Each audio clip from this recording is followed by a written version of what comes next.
Hey guys, welcome back to my channel. I hope you guys are doing really good. I have found the easiest gluten free bread recipe, and it can be made in only 30 minutes. You do not need any fancy ingredients. It is eggless, you do not need any psyllium husk, and it's super soft to make. But before that, as usual, don't forget to like, share, and subscribe to my channel. And if you want me to try any new recipe, any suggestions, always mention it in the comment section. So let's get started.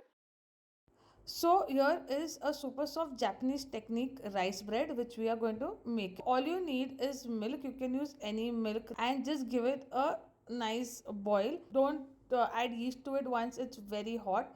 Let it cool down for some time, and then after when it's lukewarm we will transfer it into a different bowl and add our dry ingredients. So it's going to be your milk we've added, then we're going to add the yeast, we are going to add some salt, then the rice flour and oil. You can add different herbs or anything if that you require. What I generally do is I add dry ingredients together in one bowl only and then put it.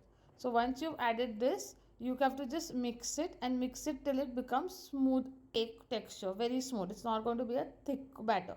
I put a lot of healthy recipes on Instagram, so you can follow me there, and we also teach how to make gluten-free breads. So I'll be adding both the links in the description. Follow us, and if you're interested in learning these breads, you can always get in touch with me.